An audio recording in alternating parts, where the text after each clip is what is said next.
Our next Showtime tool, discipline. We hear that word so much in school, in business, and in life. Here's a new twist on it. You can't teach discipline. Discipline has to be self-discipline. And as much as you're going to suggest and remind young players to go home and do their diamond strength, to do the extra work at home, if they don't possess the self-discipline, if they're not motivated themselves, it becomes very difficult for them to achieve any degree of success. And you hear the words, all right, we're here to motivate you. We're here to teach you discipline. It's bullshit. It really is. Self-discipline is from within. If a player isn't self-motivated to improve, the time in which we spend with them, right, which is a fraction of the time in which their parents and their family spends with them, you can talk discipline and motivation till you're blue in the face. Our job is to make sure that the players that have the self-motivation, that want to improve because they have the will inside them to get better, and have good discipline, have good life skill habits, they're the ones that will be self-disciplined. They'll govern themselves. They'll make sure that they're not overeating.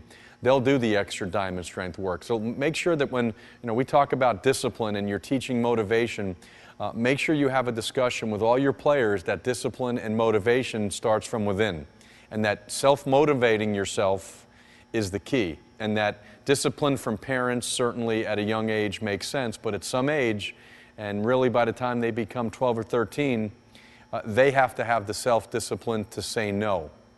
One of our training phrases that we use, it's what you do when no one's around that counts.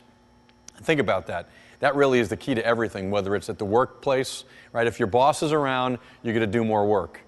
When your parents are looking at you, you're going to do your homework, you're going to clean up your room. In the school setting, when the teachers are around, everyone's going to be on their best behavior. What you do when no one is around that counts, that's when the self-motivated and the self-disciplined students will take over. How do you improve on those skills? Talk about it with the players, but let them know that it's not going to be the coach, the parent, or you as the teacher that will improve their motivation or discipline skills. And let them understand what those words are. Discipline, doing the right thing at the right time, right? Being able to have a goal that you're looking to accomplish and maybe saying no to the distractions.